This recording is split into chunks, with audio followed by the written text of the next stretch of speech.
Hello and welcome back to the Draw Pod. It's me, your host, Elyse. In this episode, I'll be chatting with you while doing a drawing of a still life that I actually took from the Still Here Still Lives page on Instagram. Every week they post a prompt and people respond to it. It's really cool and I wanted to participate this week, so here it is. If you're new here, this is a visual podcast where I draw something and chat with you as I go. You really don't have to watch the video to know what's going on, and if you prefer to listen to it on a podcast app, it's available everywhere. But if you're listening to it now and you would prefer to watch the YouTube video, you can check out my channel, which is always linked in the description of this podcast. Also, if you would like to see the final image of the work that I'm creating, you can check out my art Instagram at Elyse_draws. So I recently listened to an episode of a podcast from Cat Creature, one of my favorite YouTubers, titled Why Art? And she talked about her artistic journey throughout childhood and also about children and art, and it made me reflect a lot on my own experiences. How did I end up here? And so that's kind of what I wanted to share with you in today's episode, and I really hope you enjoy it. But first, I will quickly update you on what's been going on in my life and also share something new that I learned and tell you about one of the books that I am currently reading. So, what's going on in my life? Here's some bullet points I wrote out. I don't know how to take a break, but I am working on it. I am planning a really great break day really soon. I don't know. It's really hard for me to find time to relax and take time for myself, but I've figured out some ways. Of course, I'm so overly analytical with this, but I have figured out what I want to do on my day off, and maybe I will talk in my next episode about actually following through with that. But yeah, I'll give you another little update too on my job application process, my job search process, kind of what my fall looks like. And so I will be helping my cousins with school this fall because both their parents work full time and they just want to make sure that their kids are getting the knowledge into their brains. So I'll be working with them a decent amount in the fall. I'm also going to try and take on some freelance projects that I can get when the time comes. I want to keep doing my YouTube channel, maintaining my Redbubble because that's a bit of a source of an income for me. And I also am starting up my Etsy shop, which is kind of leads into the something new that I learned this week, but just quickly talking about the Etsy shop. It has been really fun to dive into this new project again. I had an Etsy shop about a year ago where I was fulfilling orders for some stickers that I made by hand instead of going through Redbubble, which they process everything for you. And it was really fun. I made a few sales and I could definitely turn more of a profit on Etsy by doing all the shipping and production myself, but it became way too much for me to handle at school, so I ended up closing my shop. But now I'm back, I'm better than ever, and I'm going to end up doing my store is going to be more like a curated version of the stickers that I make and the work that I produce. I'm really wanting to focus it on kind of botanical things like I'm drawing in this podcast. I love drawing plants. I've decided that that's pretty much what I want to focus on. And I'll be having some greeting cards, some floral stickers, probably some tote bags. Shout out to Isabel for that recommendation. And some t-shirts, which is one thing that I made yesterday, which was super fun. I got this iron-on vinyl, and yeah, basically this whole thing has just been me also trying to figure out how to use my Cricut machine, which is like a vinyl cutting machine or paper cutting machine. It basically can like cut out any design or pattern that you want, and it's really neat, but I haven't really taken the time to really learn how to use it because I haven't really had a need to. So this Etsy shop is both me trying to have another little bit of income come into my pocket and also to use my Cricut machine and to also just be more creative. You know, this podcast is a way for me to keep making art and being creative, and I also would like to take advantage of having an Etsy shop again to do that. So, and then how that relates to something new I learned is that I just learned that crafting is so much fun. I've always been pretty crafty from just myself growing up. I'm a crafty person. And also when I was in my sorority, I made a lot of crafts then, and I haven't really done much crafting lately. So doing these little things like working on the t-shirt and making these greeting cards and stickers. It's so much fun, and I'm so excited to jump back into doing that. So that's what I learned this week, is crafting is really fun, and you should also do some crafting if you haven't in a while. Now, the book that I am reading, so I'm reading 3 books right now. I talked about Elsewhere last week by Rosita Bolin, and it's a great, great book. I'm still enjoying it. I'm also reading Moral Ground, Ethical Action for a Planet in Peril, which is a book from Trinity University Press, who I used to intern for. And that's really good, but that's been kind of like my big long-term reading book. It's just something over time that I will complete, but I just read little bits and pieces. And then the last book that I'm reading and I wanted to talk about a little more is Nudge, which is really great. I don't have it next to me right now, so I couldn't tell you the author's name, but it's a pretty good book. It's kind of part of a genre that I really enjoy, which is kind of combining psychology with communication, or psychology with business, marketing. I think it's really neat, and it kind of goes along with some principles of design that I learned in the Design of Everyday Things and Emotional Design, both by Don Norman.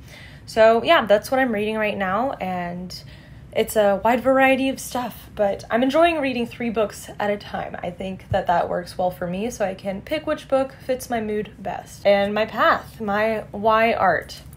So no one is really artsy in my family in the traditional sense. Like, I don't have a painter, that grandma or something, but I appreciate the support that I've always received from my parents and grandparents. And also the women in my family are very crafty. So I definitely get something from there. But in general, I didn't really have like a mother that was a painter growing up, and that influenced me to be an artist. It just kind of came. Yeah, I traced my start with art back to elementary school, and during the second to 5th grade time, that was probably the most important time for me. So many of my best friends loved to draw, and we specifically loved drawing anime characters, and I just think it's so funny looking back on it, because I think how we got into it was one of my best friends, Alex, their older brother was into anime, I think, and so that's how Alex got into art. And so we all were just doing it too. All of my friends, we were just drawing anime characters and stuff. And at that time, I remember the first career that I wanted to pursue was to become an anime artist in Japan. Definitely, it's not going to happen, because Japan definitely has Japanese anime artists who are very talented on their own. So I don't know why they would want an American little anime artist. But anyway, I just think that was cute, that was my first career path I wanted to do. But over the years, some people stopped drawing, but by the time 8th grade came around, I still had a really solid support system of friends who all loved to draw. Alex, Tura, Holly, some other pals too. So yeah, in middle school, a lot of us had a DeviantArt also, and we would share our work on there. So a DeviantArt is kind of an art social media platform. I wouldn't recommend being on it today. It's kind of weird. But it definitely was a really fun place for me to just share work with my friends, and also my friend Devin, who has been my internet friend since it's been like 10 years since we started being friends, and we still keep in touch. Shout out to Devin if you're listening to this podcast. But yeah, I got to connect with people about art, and it was really great. And the main time we would make art together was just doodling in class all the time.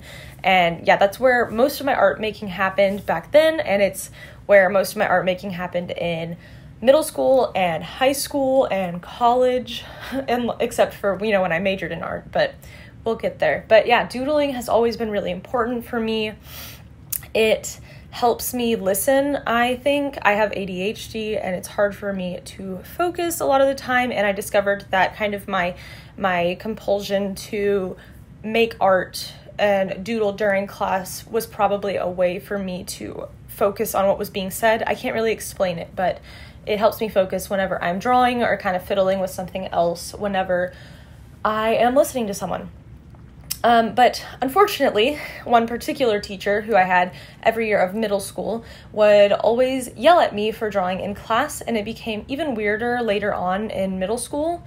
Another one of my friends, the only other one of my friends that actually ended up pursuing art, and she is amazing and so talented, but she was a really talented artist then, and she had kind of bloomed before me, and she had moved beyond drawing cartoons before, while we were in middle school. So because of that, I guess her work was more valued by our teacher. So if this girl was drawing in class, I would be allowed to, but if not, I would get yelled at and have my paper taken away, things like that. One time, this teacher even bought this girl's supplies for her for this drawing competition in the district and like gave it to her in front of the whole class. It was really weird. It was like this piece of charcoal, and that just really stuck out to me because I was like, what the heck? But yeah, I was competing in that competition too, but those supplies were for her. Looking back, I really hate this situation and also just kind of other situations related to this, that because me and this other girl were frequently put up against each other, but I was always viewed as kind of inferior, which was fine because I wasn't at that higher level she was at, but I didn't like that it was me versus her to this teacher, I guess, or to a lot of people, or maybe this was all in my head, but I think it wasn't because my friend talks to me about it today. So anyway, but yeah, at the time I had negative feelings also towards this girl, but I realize now that it was all just really constructed by the environment that I was in. And, we were both ADHD, artsy kids doodling in class, trying to focus. But by the end of middle school, I still enjoyed making art, but I kind of began to become more interested in theater.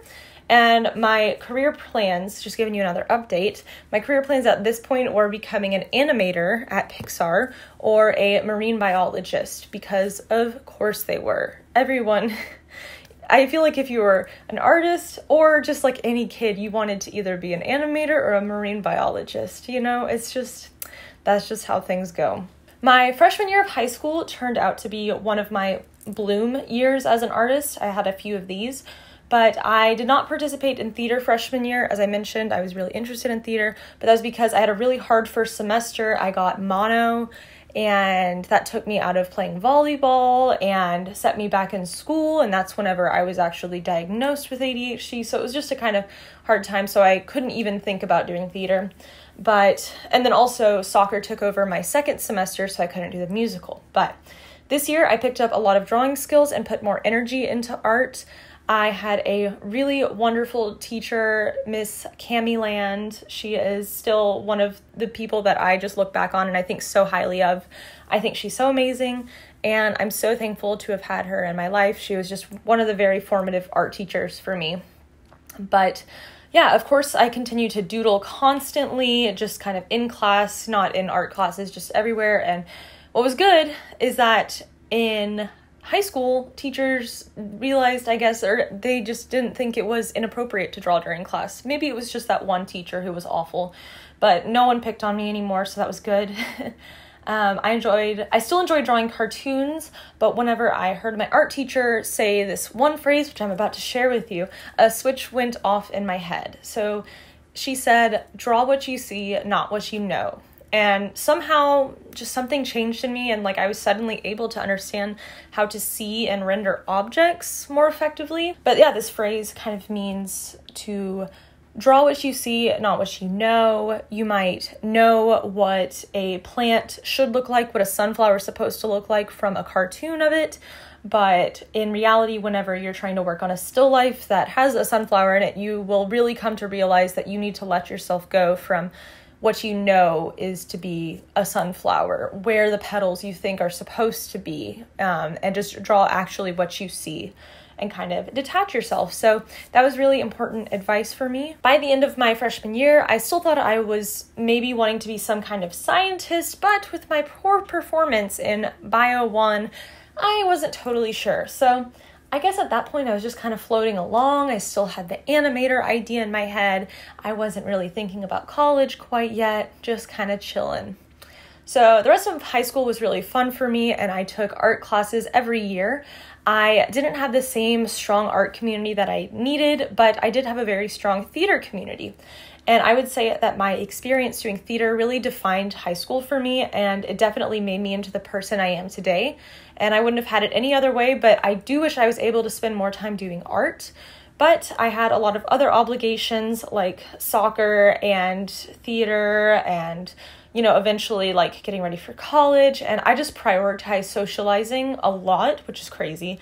And I prioritized hanging out with my friends. So I didn't have much extra time outside of my doodles all over my notebooks. But I'm really thankful that I kept up with that. And it wasn't really me making like an effort to keep up with that. It was more just, it felt so natural. So over the years, I've had to realize that the doodles weren't just doodles, that they were so important to me to like continue being an artist, continue making art, continue exercising that muscle. And I've really elevated them in my mind a little bit more than where they were before.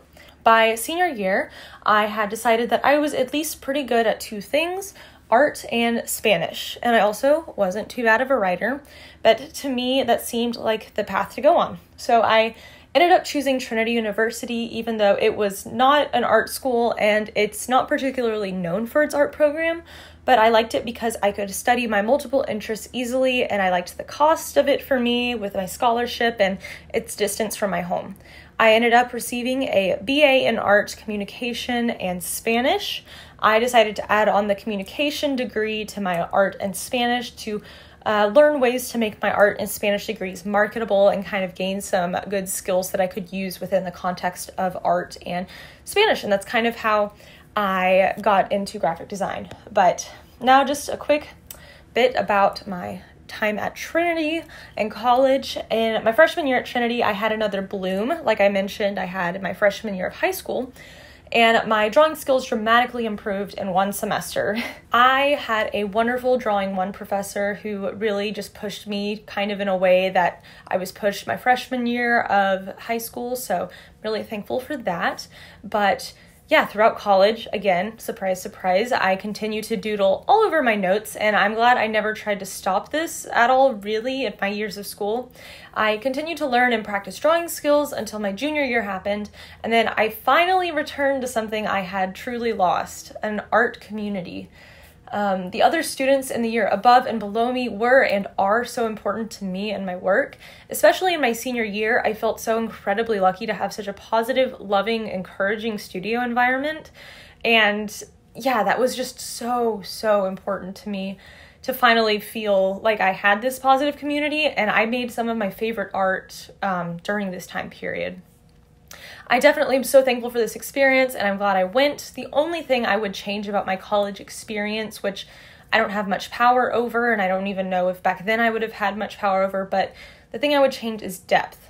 I wish I could have more deeply studied art and Spanish and art history. I wish I could have added a fourth major, but I didn't have the time, and I wish I could have put more time into, maybe in art, like finally doing screen printing or doing ceramics and exploring those avenues. And Spanish, I was kind of limited. I think I took most of the classes, but I didn't get to take every single one of them. Art history, I was only lucky enough to take 2 art history courses, but they were so much fun for me. But like I said, I also had to do a communications major, which I still love and I'm glad I did. And I also had to do all of the core curriculum for Trinity, so I just didn't have the time. But also, I have the rest of my life to study these things, though. I'm a very good learner. I've really been enjoying being a student again when it comes to kind of learning Spanish and kind of putting these little challenges on myself. So yeah, I have the rest of my life to study these things more, and I look forward to my continued growth. So currently, as I have mentioned a bit, I am a bit stagnant with my art practice. Without that amazing studio space that I had at Trinity, I miss it so much. And that community with the global pandemic, I found it really difficult to make work in a way that I used to. But I continue to press on, though, as art is and always will be so, so important to me. And I know that things will work out, and I'm excited to see what kind of creative career I end up in. So thank you for listening to this podcast, and I hope you enjoyed it, learned a little bit more about me and my little art path. I love to hear these stories from other people, so maybe you found it interesting. But Again, thanks for listening. Make sure to give this video a like if you're watching the video. Rate this podcast on Apple Podcasts if you're listening there. And check out the completed drawing that I'm doing on my Instagram at Elyse_draws. Thanks so much for listening for the third time, and I will see you next week. Bye.